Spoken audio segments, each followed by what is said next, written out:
Good morning. Good morning. It is 8 o'clock. We're going to go ahead and get started. My name is Barbara Bynum, and it's my pleasure to welcome you this morning to the forum. It's great to see so many people here today. I don't know if that's because you knew the rest of the day was going to be bad weather, and this was your chance to get out, or you're dying to know after 2 years of waiting to hear what the county's been up to. John Waschbusch is the county manager, and he was named county manager and took that position in 2020, July 21. Okay, so he hasn't been in that position long. We had invited him to forum right when COVID was started, and we had to put it off. So it's really nice to see him here. He has a long history with Montrose County. He began with the county right after graduating from college from Northern Arizona University. He came up to visit and had an interview, and his wife Megan was lucky to land a job right after he got offered a job with the county. And he has moved up the ranks in the county from a planner, because his degree is in urban and city planning. He has moved up the ranks in the county from one job to another, and he went from being our deputy county manager to our county manager. And he is going to give us the sporting. Oh, also he has 2 kids. They're really cute, 8 and 11. And his wife is a rock star. She is the assistant principal at Centennial Middle School, and my son was lucky enough to have her as a science teacher, and that's why I have that great opinion of her. But in any case, he is going to give us an update on all things that are going on with the county. He has a long presentation, he says, with a lot of information, but if there's time at the end, we'll do questions like always. I'll pass around the mic. And if there isn't time for your question, he says he'd be more than happy to stay after and talk to you. So with that, let's give him a warm welcome. All right, thank you, Barbara. I'm using the lapel mic. Can everybody hear me okay? All right, thumbs up from the back. That's good. It is really good to see such a nice turnout. I think I owe that to Barbara last week when she capped the program and said, next week we'll have John Waschbusch. She left a real cliffhanger and said, and I talked to him, and he may or may not talk about the courthouse. So I will talk about the courthouse. When I was scheduled to come in November, I didn't know at the time if I'd have updates, but I certainly do today. So thank you for the intro, Barbara. Looking around, I think conservatively I know 90% of you, so I'm not going to give any more background on myself, and we'll get right into the presentation. As I reviewed the presentation for today, I'm really data and graph heavy. Typically, I'll throw in lots of tables and statistics, things like that, and then it occurred to me that maybe not everybody is into tables and statistics to the same level. So I'm going to start off with sort of a county grab bag of interesting things, or what we think are interesting things going on. We'll run through those first, and then, if you're worried, I will get into plenty of graphs and data and statistics about what's going on with the county.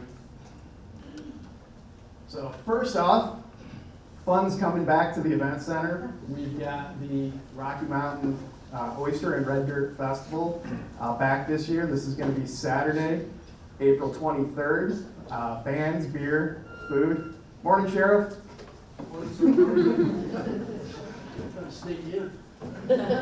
No chance of that anymore. Bands, beer, food. It's a good festival. I think we're going to have a good musical lineup. And if you guys are not familiar with this event from the past, it is nuts. All right. Good to see everybody. So info on that available at the county website, or event center website as well. Saturday, April 23rd. Normally, folks aren't so fired up about stoplights. This community is as excited as I've seen about a couple of stoplights. And so we've got 2 that are in the works. One is at Chipeta and 550. That is well along. Actually, design is complete, has been submitted to CDOT, and we think that that is going to go to bid for construction in May. That's been a really good partnership with the city of Montrose. They are picking up 40% of the cost of design and construction, with the county taking the remainder. We've had really good results with our consulting engineering firm. They have been ahead of schedule the whole time, and we are looking forward to getting that in, because that intersection, regardless of which way you're going, can feel a little dicey sometimes, particularly when you're entering with people from out of town, which seems like all the time. The other stoplight that is in the works, although not quite as far along, is at the airport. Most of us make a left when we leave the airport, not everybody, and that left-hand turn movement has been, again, exciting, invigorating for many years. So we do have design work occurring for that particular light. It is not as far along as the light at Chipeta, but is in the works and will be coming at some point. So underway, and again, city is participating in that one as well with a significant financial contribution. So two good projects, city and county, and probably as excited as we'll ever be about adding more lights. The West End Annex. I wanted to mention this one. Our sheriff, who you may have heard is here, came forward and said, look, I think it's time. We're due for an upgraded building in the West End for the sheriff's office personnel. Board of County Commissioners agree. I certainly agree. For anybody that's not familiar, the West End Sheriff's Office operates out of a converted airplane hangar at the Nikola Hopkins Field. It's worked for a lot of years, but it is not ideal by any means. And so we budgeted in 2022 to go ahead and do a full design for a building for the sheriff's office out there. And we're also going to look at including some space for our health and human services employees on the West End as well. This is not a big building, by the way. This is not some sprawling complex. I believe we have 6 SO employees in the West End currently, and we've got 3 health and human services employees. So 9 total at the moment. If that increased by 50% over the next however many years, still not a big building. So we're looking to locate this on the Road and Bridge site west of Nukla. So this is ground already owned by the county, so there would not be an additional acquisition necessary for this project. And we will have that RFP out in March to begin getting design services in and ready. And we're excited to do that to support the SO and our West End employees as a whole. So I want to include that today. And then I want to point out that I had help with the presentation, and so that's why we've got actual moving graphics in the presentation, which I'm really enjoying because I see a lot of eyes up there instead of staring at me the entire time. So that's good as well. Thanks to Katie Jurgensen and Erica Story for helping me with this. And making me feel old because it's not a PowerPoint. And I was like, what do you mean we're not doing PowerPoints? This is cool. I wanted to give a shout out to some of our operators from Road and Bridge. We have a national champion from Montrose County. This is Shan Stratton. He is one of our very talented, very dedicated equipment operators from Road and Bridge, and we have many. These guys take a lot of pride in what they do. They are very skilled. And there was a national competition, I want to say 6 months ago or so. And Shan was the national champion motor grader operator. If you had any doubts about whether he's the national champ, look at the size of the trophy.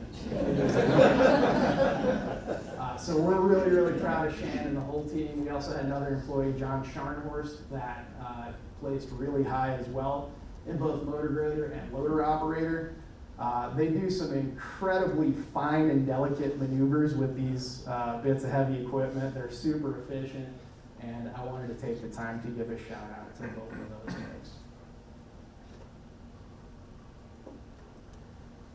We have a chat bot. I remember when we were excited to get a website. Granted, as Barbara said, I've been around a while, but this is a virtual assistant that, morning, Paul. All right. This is a virtual assistant that when you get on our website, you can just type in a question, anything you want, and it will direct you across all of our websites to the most appropriate location. How many websites are there, Erica? There's 12. So it's good that we have this virtual assistant. It gets smarter as you ask it questions, and then Eric is in there every day updating. So if you ask it a question, it gives you an answer that wasn't helpful, you get the option to give it a thumbs down. Erica will go in and try and point it in the right direction so it's getting smarter for the future. I have concerns about it getting smarter with every question. I've seen Terminator and know how it ends.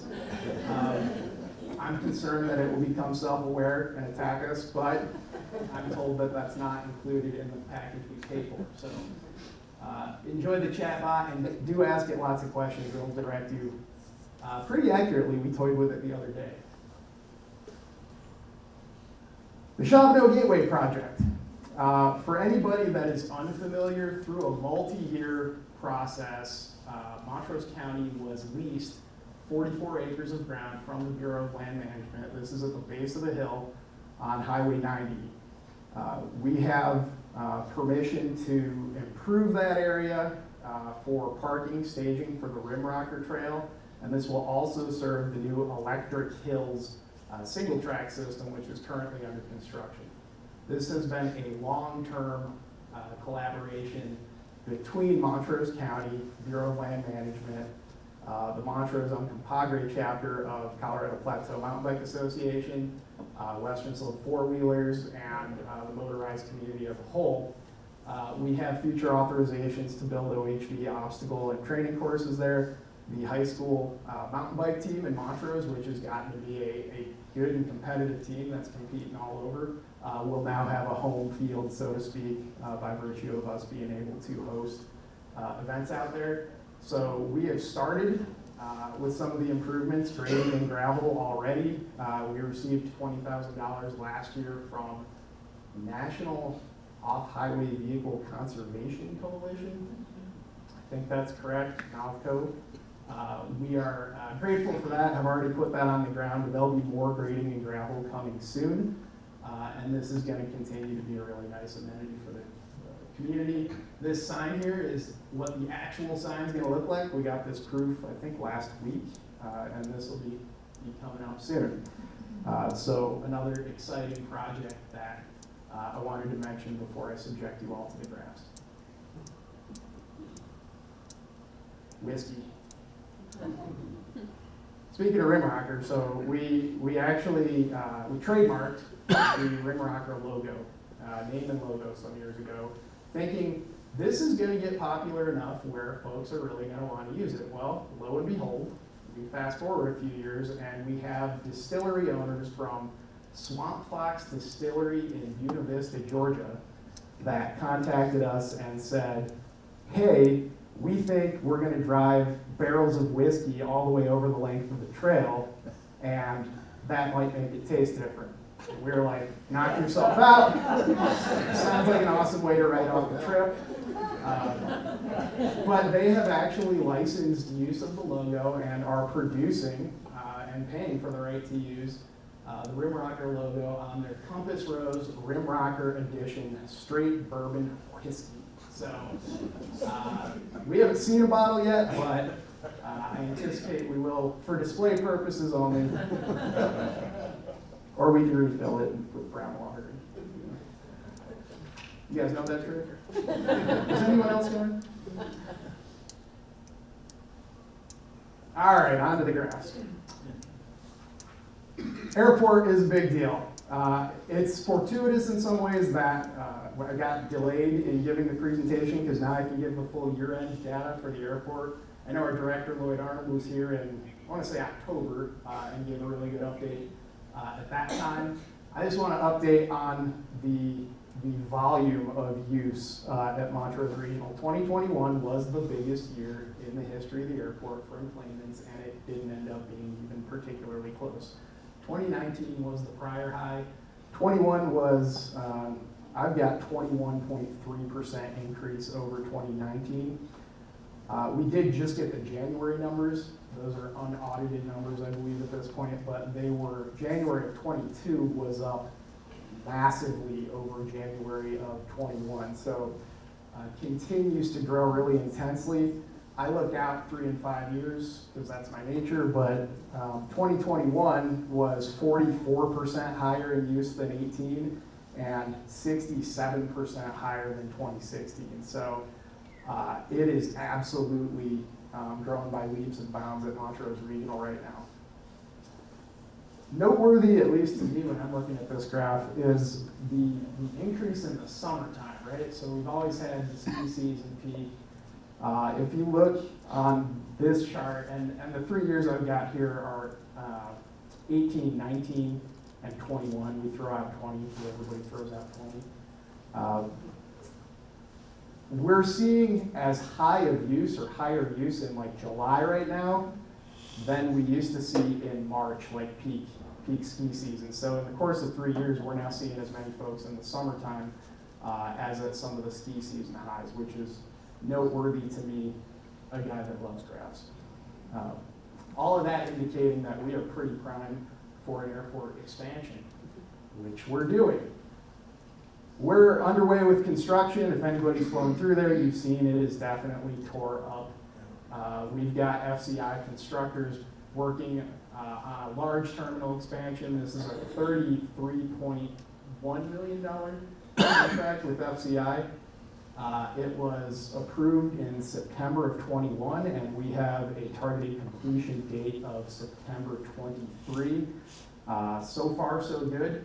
It is definitely painful. I liken this experience to if you've ever totally demoed a bathroom or a kitchen at your house. Has anybody ever done that?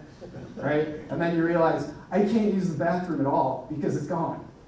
We had one baggage claim, and it's gone. It's not there right now. So we are working through all that, doing the absolute best that we can. Please bear with us, as there's really no great way to tear apart an undersized airport that's experiencing record volume. So we are doing everything we can out there. We have really, really detailed information on the construction project at flymontrose.com/construction. It's got its own page, so travelers either locally or from elsewhere know what to expect. We were able, in addition to the terminal expansion, we added 450 new parking spaces in time for this ski season. Due to just not beating the weather and supply chain issues, stop me if you've heard that one before, we were not able to complete paving and the electrical for that new parking, but it is in, and we're definitely glad to have that additional capacity for this ski season. In the spring, contractor will be back to finish that, and it will be paved and fully polished and looking nice for us. So that was another item we were able to add. The terminal expansion, I'll just give a quick overview. So 20,000 square feet, new, 2-story, and this is to the north. So if you're standing there looking at the terminal, to your left is going to be a new 20,000 square foot 2-story addition to the terminal. That's going to have elevators, escalators, hold rooms, gates, the exterior slides, and the new indoor baggage carousel, which is going to be bigger and better, for sure, than our old beloved baggage carousel. As you're looking to the right, to the south, 5,000 square foot new addition. That's going to be more ticket counters and more space for customers to come in and process through self-serve kiosks, etc., and hopefully to hold all the additional airlines that continue to want to serve Montrose Regional. And in the middle, there's 8,000 square foot of the existing terminal that's going to be renovated. That'll have some nice amenities in terms of concessions, bar menu, etc. I always like to show the pictures because for as roughed up as it is right now, look at where we're going, right? It's pretty. So this is the north addition upstairs, spacious. There's a really calming photo of a bison. I don't know if the photo's included with the expansion, but you can see this is a really accurate rendering. This is what we're going to be looking at on that north end, and going to be a huge improvement. Downstairs, that same addition, look at this baggage claim for days. Look at that. It's got 2 of the bump outs at least. So that will be really nice because when we're claiming bags at Montrose, we all know how that goes, particularly on Saturdays and Sundays during ski season. This will alleviate that and help us out for years to come. And then this is that south addition. It looks pretty much like what's there now. The most intense part of this is we're having the mountains moved right into Montrose. That may result in a change order, but we thought it was worth it to get the sand lots just brought into town. This is what that'll look like. It's basically an extension of what's there now, but gonna make it a lot easier during peak times to check in.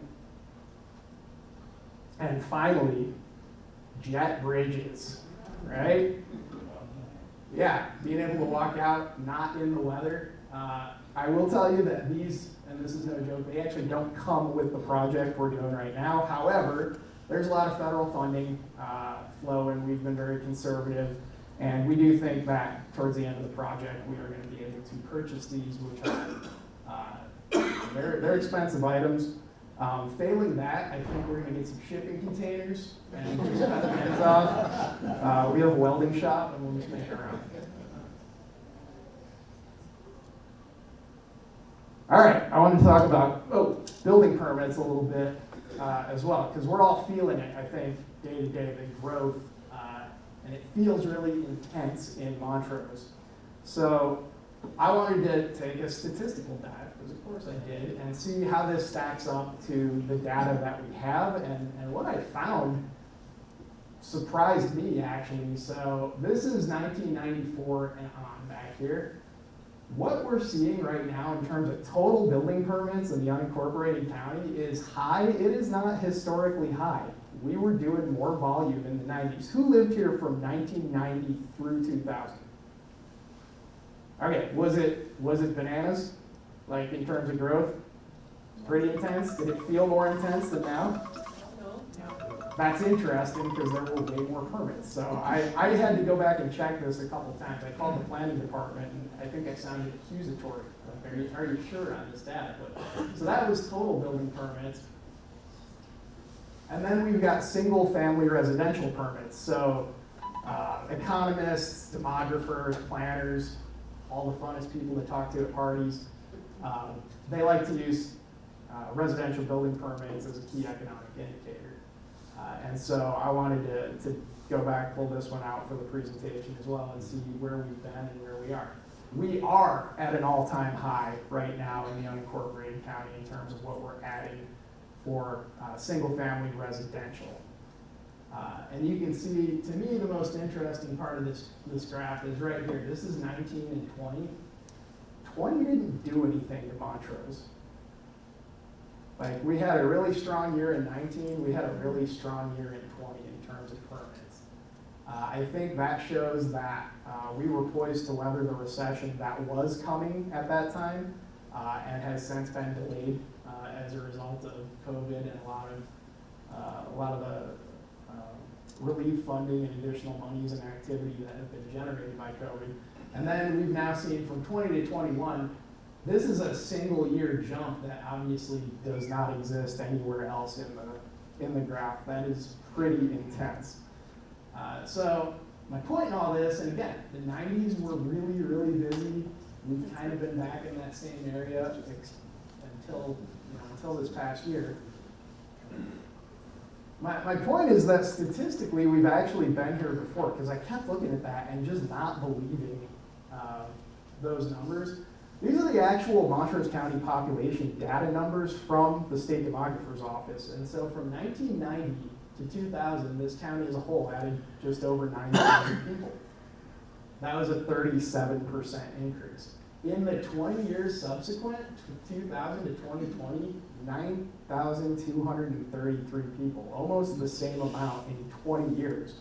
So I think the takeaway is that the 90s were pretty intense in Montrose. Some of you are saying it didn't feel as intense. We weren't as big as a whole at that time. I think what we're feeling right now is a lot of daytime population. There is a region that's busy, has been discovered. We've got people that are living in campers and RVs that more or less do live here that wouldn't show up in this census. We've got folks that are in town all the time for business, travel, etc. And I think that's where we're feeling it more than anything, is we're now this regional hub more than ever for a region that's really been discovered and is bustling. But we all in the public service community have to deal with that daytime population when they're here in town, because if something happens, they're calling law enforcement, et cetera. So whether they live here and show up in the numbers, we're feeling it. And so that's my takeaways. I think that's what's going on now. We've actually experienced growth like this before, but maybe not with just the sheer volume in the region that we're seeing right now. The courthouse. I need to give a history, really, of where we've been to talk about where we're at with the courthouse. So in 2019, we got a $200,000 grant from the Colorado Department of Local Government. And we went all in on the design for the courthouse. We tore out lath and plaster. We exposed structural framing and elements that hadn't been seen in close to 100 years. We had structural engineers and architects throughout the building. We did a full assessment, full design, ready to bid for a complete renovation of that building, which is 99 years old right now. We had the full plan ready to go with how we were going to advance that project, where all the departments were going to move. And part of the deliverables for that whole effort was a very detailed capital line estimate for what that project was going to cost to do. And I'm comfortable sharing it at this point.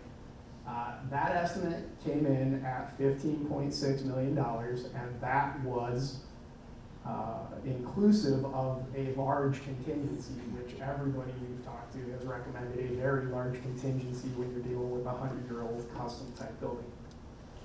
At the time, that was a number we could live with. That wasn't gonna cause problems countywide. I want to point out that that deliverable came to us February 28th of 2020. Within 2-3 weeks, we had forgotten about the courthouse for the time being. COVID hit, the world did what it did, and we paused. As a leadership team, as a county, we paused all our major capital projects. I don't regret having done that. It's a conservative approach. It keeps us on solid ground. That's how we approach finance at the county, and that is why we're always in the strong position that we are. At the time, I don't think any of us knew what was going on. There was a flash recession, and so we just paused for 2020. So we finally are ready to go. We got designs. We get the cost estimate February 28th, 2020, and then we had to hit the pause button. So in 2021, we decided to get back after it. The first step in this process is to remodel the admin building, the current admin building at 317 South 2nd, to make that the permanent home for the clerk and recorder's office. And so that's a relatively small remodel in terms of or at least compared to the courthouse. We actually have a full design. We put that out to bid. We got a good bid from a great company. That wasn't the issue. And that bid, even on that limited project, and we had escalated quite a bit what we expected it to cost, came in still way higher than we were anticipating. And so you have to look at that bid on a relatively small project and say, wow, if that's coming in 40-50% higher than we were anticipating, what is the $15-16 million project going to look like? We were also starting to get preliminary numbers for what the airport was going to cost, and we were seeing out there that was going up and up and up and up.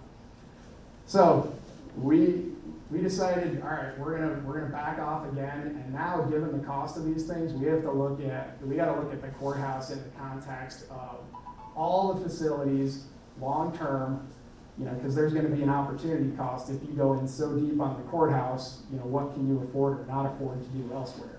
When we were dealing with smaller numbers, the courthouse was more of a viable option. So if you're wondering how you get from ready to go to total reassessment, it's having these massive, massive increases. And so yeah, I've got to have to support that.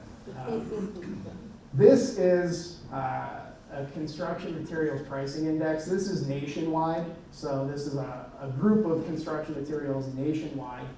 And I've captured the time period from when we were getting that bid or cost estimate for the courthouse. So here's right here when we got that estimate. The shaded area is the flash recession associated with COVID. So we were here. And then this data goes through the end of 21, which if you follow it up Mount Everest here, we'll take you here. The takeaway with this one is there's been nationally, according to this data, 42% increase in materials, and that tracks with what we're hearing generally. So I don't know if there's been another time when we've seen in the course of a year and a half, 2 years, that level of increase, but that's something that we're dealing with. On the labor side, this is, again, national data. Private construction jobs, nationwide wages, significant increase. We're looking at least 6% here. What we found in Colorado from the local, the Denver and the Western Slope data and indicators we've been able to find is that we're tracking a little higher on both of these, probably because Colorado's been very busy, but we're actually above these national averages. So we're seeing really intense increases in price, and that's something that we've had to take into account. So in terms of where we're going, we're looking at alternatives, quite literally various alternatives to what we can do. One is we can do the thing we set out to do, which would be the full reno of the courthouse, reno admin, put the clerk in there, and just proceed with the plan as it was going into 2020. The leading pro there is that you accomplish the historic preservation of the courthouse and you maintain the presence downtown. The cons to that particular alternative are the relative expense and then the limitations on future expansion. So the courthouse is a giant sandstone custom building. You're not going to slap a addition on that building anytime in the future. It's also somewhat limited on parking, and so we could fit in there for some years to come, but 20, 30, 50 years from now, there will come a time when that building gets outgrown and there'll have to be decisions made again. So that's the pro and con for that particular alternative that we're looking at. Another alternative is the North Campus Consolidation, as we're calling it. This is not a new concept for Montrose County. We actually had a 2009 facilities master plan that said, hey, what you should do is build one big building at the Justice Center and consolidate out there. At the time, it was kind of a different organization, different financial condition, and we were like, really, doctor? That's all we need to do is build this massive complex? And so that got shelved, and we, honestly, as an organization, did very little in terms of facilities planning after that. But this North Campus consolidation is not a new concept. So this is something we're looking at now. Really what this is you design and build a building large enough out at the Justice Center to take everybody off of our South Townsend property, everybody out of downtown, and you move out to the Justice Center and you've consolidated down to less campuses. The leading pro there is obviously the efficiency of one new building, one place, having everybody co-located, and getting out of the old buildings. We have a fleet of old buildings at this point, so there are some advantages to getting into a single new building, leaving the old ones behind. The leading con here is that this really would leave question marks for the future of the courthouse. And I think we've got some options for community partnerships to keep that building in public use. But if the county's not using it day to day, it does leave a question mark for what the future of that building is. So we are currently sharpening some capital cost projections as well as operation maintenance for our other buildings so that we can give the Board of County Commissioners the best information possible for them to make a decision on how to move forward. Third option is, sort of splitting the baby, which would be we do the courthouse and we build a smaller building at the Justice Center property building big enough to house Health and Human Services, and so we would do the courthouse and then empty the South Townsend building and at least consolidate out of that campus. That South Townsend building is it's an interesting building. It was built originally for Colorado Ute generation and transmission, part of it in the 60s, part of it in the 80s. It's worked well for the county. We got a smoking deal on it in the early 2000s, and so in terms of what we paid, I think we've gotten a good deal for the county. That said, it is a converted office building that was built for an electric company many, many decades ago. It's larger, we're finding, than we need, even projecting out into the future. And it also has some older systems and flat roofs and things like that that are increasing in maintenance costs. So we're taking that into account as we look forward as well. Everything we do is really geared towards assuring that we have room to accommodate the growth of the organization and that we can adequately serve the public with what we're doing. So there's so much to consider here when you get into facilities planning. If you can boil it down to just a black and white financial decision, that's fine. When we're dealing with a building like the historic courthouse, you have to weigh the value of the historic preservation and what you do and don't do with that particular building. I do want to touch on the whole campus sort of thing that I've mentioned already, in that the county, if you're not aware, has developed to a point, the county organization, where we've got major complexes in 6 locations just on this side of the hill. So we've got out at LaSalle Road, north of town, planning and development, road and bridge. They're set, those are newer buildings, they'll last for many years to come, but that is one campus way out north of town on LaSalle. We also have our downtown campus right over on South 2nd. We've got the fairgrounds and the event center over off the bypass or North 2nd, depending on how you're approaching it. We've got what we call the South Campus on South Townsend. That's the old Colorado Ute building. And then the Justice Center, which is its own separate complex, and then the airport. And so our facilities and IT teams are running everywhere. When it snows, they've got a lot of area to clear to serve all these buildings. When we need to do IT changeovers for phones or anything else, they are in 6 different buildings just on this side of the hill dealing with that. And so in that regard, it does make a ton of sense to start to look at how do you combine these campuses so that Montrose County as an organization is not spread everywhere. So we're taking that into account as well. I've listed several of the major things we've got to consider here. Obviously, capital expense, those future needs, where we're going to be able to grow. The operation and maintenance expenses, which are substantial on some of our larger, older buildings. Our efficiency, historical value, and I'm also looking at interest rates and inflation in terms of what's that look like for expense. You just heard me give a big talk about, wow, it got way more expensive to do all this stuff. It may get more expensive to issue the debt to do anything due to rising interest rates, which at this point I think we all believe are coming. And then those opportunity costs of if you go all in on, say, the courthouse or another project, what are we unable to do elsewhere? Ultimately, this is all information that we're going to put in front of the Board of County Commissioners and be looking for direction. As manager, one of my goals is to get them everything they possibly want to see and hopefully get a decision that we can move forward on sooner rather than later so that we don't continue to have missed opportunity. All right, I still got time. When I talked to Barbara, I think in September on the sidewalk, she said, you can tell us a little bit about your priorities. And so I'll take a couple minutes to at least speak to what's important to me as a manager and a public employee. I value being boring. I really do. Counties do really the big foundational services. We do things that are mandated by state statute. They often run in the background, and they're not that exciting, and that's okay to admit. I'll admit it. I get excited about that stuff. My goal with roads is that your road never occurs to you. It's so smooth, it's draining so well, you never even think about it. That's good. We want to provide that big foundational public service.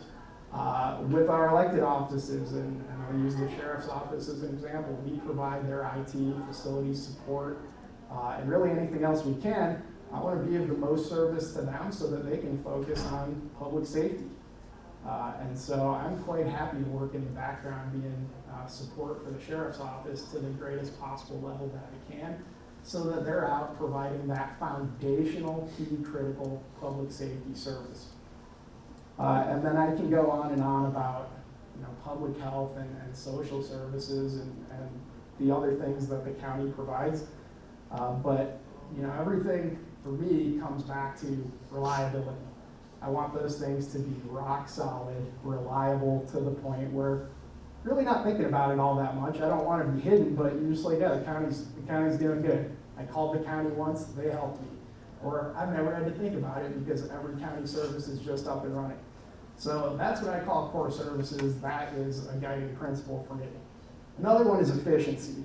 So in the pursuit of all those core services, I am all about innovating and seeking efficiencies, streamlining, partnering, whatever provides the best service within our means. And if that means privatizing something, I do not shy away from that. I think there are a lot of opportunities for private sector partnerships to actually provide better public service. And I'll give some examples of that later. I am also not abashed about adding staff or programs or technology to the county. It's really, for me, whatever is going to provide better service to the public. Fiscal stability and conservancy, we model everything. Every single one of our funds, we model 5 years out. So we don't make decisions 1 year at a time at Montrose County. We make them on a 5-year model that we continually update. We have a very talented finance staff, and actually our budget manager, Lanny Paulson's here. Hi, Lanny. Lanny can really show us the future impact of any of our present day decisions at such a high level that we can accurately project we're finding how this is going to impact the organization for years to come from a financial standpoint. And so folks get tired of me talking about the fund model. What's it going to do to the fund model? Well, the fund model keeps us safe. And like I said, I'm all about safe and boring and being fiscally conservative with taxpayer revenue. Not flashy, but very, very effective. And then finally, employee development. Like any organization, we run on people. Like we do. We have 381 employees. We are able to do what we do because of quality people. So we want the best folks. We want to attract and retain really good people. And we do that by maintaining competitive wages, benefits, supporting training, and providing room for advancement.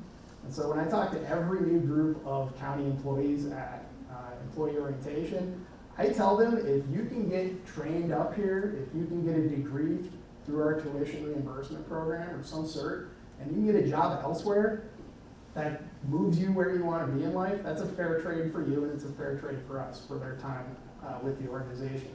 What we find, and what I find, is by adopting that philosophy of really investing in the employees, providing room for advancement, even when they can, they choose to stay. A lot of folks choose to stay, and I'm one of them. Having worked for the county since, was it the 4th grade or the 5th grade?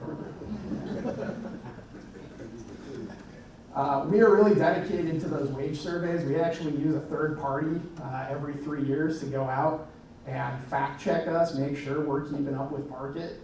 A lot of organizations do them more informally. We're not. We're out there getting really formal data to try and keep up with the market. And that's helped us. Our retention and staffing, while it's been a struggle for other organizations, has held up really well through these past couple of years. Also, I'm a huge fan of cross-training and succession planning because I just find that's part of employee advancement, and it's also great insurance and assurance of organizational stability. So I wanted to touch at least on those things since I thought it might be of interest. I'm not after headlines, I'm after reliability. I'm happy to have the county function really, really well, and just have that be what we're known for, as opposed to anything really splashy. And so I will close with giving some examples of where private partnerships work really well. We spend 30 cents on the dollar of our public works budget on private contracting. These are examples from 2021. You can see it's millions of dollars. This is great for a variety of reasons. Obviously, it supports local businesses and the economy. It helps us get a lot done. But from the manager's side, for myself and for Keith Lobby, our public works director, we love this because it's scalable on an annual basis. So let's say we hit an economic hiccup and sales tax goes way down, right? What do? We're not laying a ton of people off. We're just going to contract less that year. Simple as that. Conversely, when we have these huge sales tax years, like we've had a couple years, we adjust our plan and we get more and more aggressive because we're not trying to accrue a huge fund balance in that fund. We're trying to put that money back out on the road. And we've been able to do that. And so the scalability of that public-private balance is really, really useful to us. It benefits the local economy, and that's something that I'm committed to keeping after.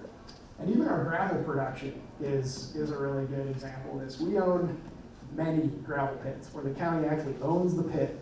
That's how we produce the resource at the lowest possible cost for the public. But we still contract the crushing on an annual basis to the tune of hundreds of thousands of dollars, and then we're out contracting for bridge replacements and asphalt overlays, paving, et cetera. So we are searching all the time for that balance that gets the public the best service and the best value. And I want to share this because I think Public Works does an outstanding job of striking that balance. It's like 45, 46 on the head. I'm going to call it good there and show the cheesiest photo that's ever been taken. That's former CAMU Director Gary Ratcliffe and I and Commissioner Rash. I don't remember what we were high-fiving about, but we were clearly excited. So hopefully that was some of what you wanted to hear about the county. I've got plenty of time for questions, and as Barbara said, I'm happy to stick around after. Thank you so much.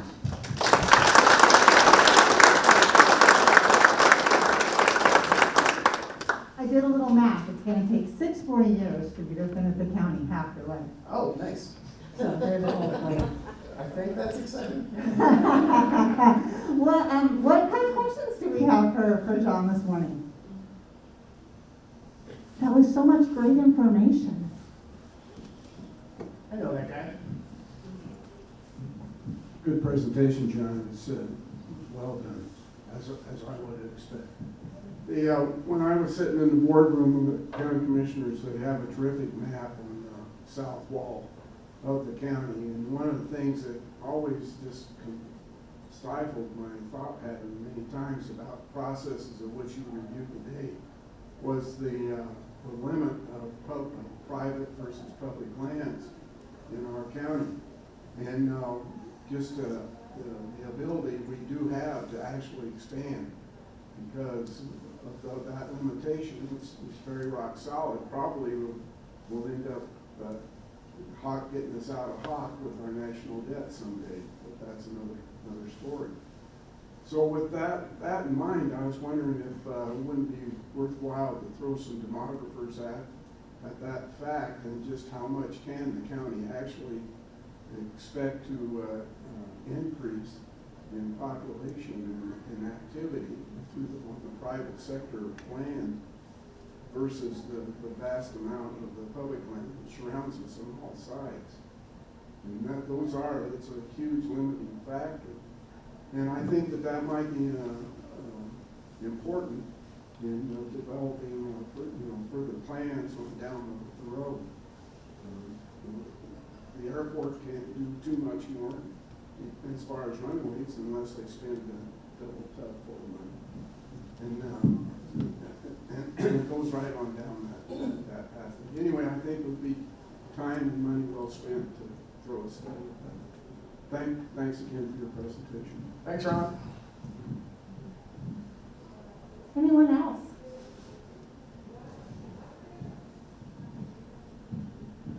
John, great presentation. You know, I look at the measuring a manager's job as keeping the organization under the radar.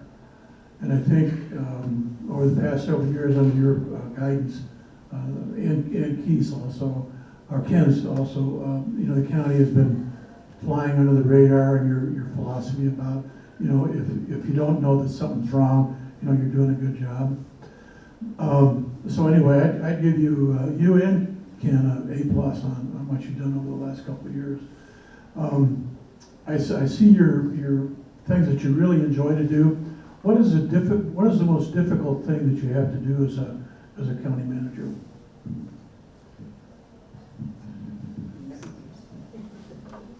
Yeah, well, I'll answer it candidly, as I'm prone to doing.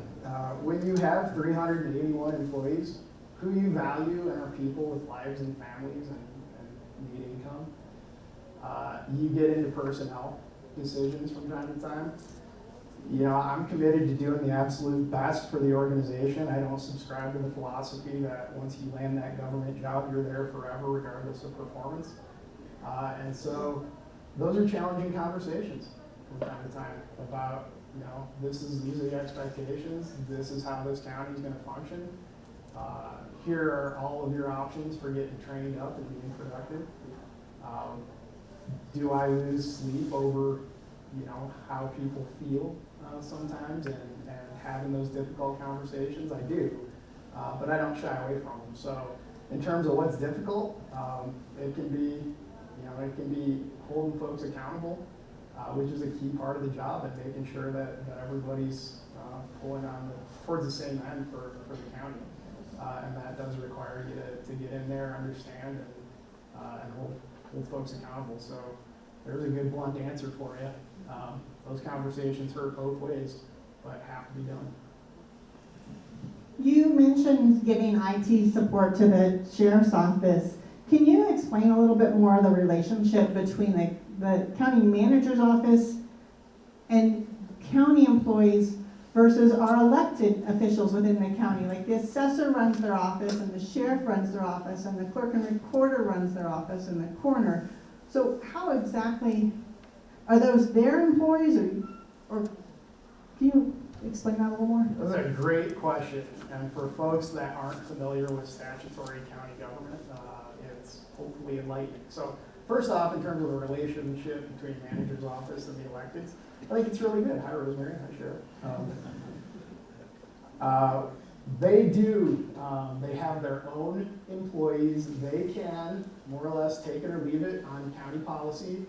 The true crux of the relationship is that the Board of County Commissioners sets the budget for all of those organizations, but in terms of the day-to-day operation, how they run their business, that is up to those elected officials and elected offices, and they have autonomy to do so. The county, so that you don't have, you know, 5 IT directors or 5 human resources directors, does provide those support services. We do our absolute best for the electeds, and my philosophy for the electeds is I work for you. Let me know what we can do to help and support you on those internal services. And I think so far so good. We enjoy good relationships and support as best we can. Thanks, that makes that a lot more clear to me. Yeah. Kind of think maybe one more question, and then we're going to be out of time. Thank you for the presentation, John. This thought might make the historical people unhappy, but have you ever thought about just demolishing the courthouse? It's sort of like an albatross. Demolish it and replace it.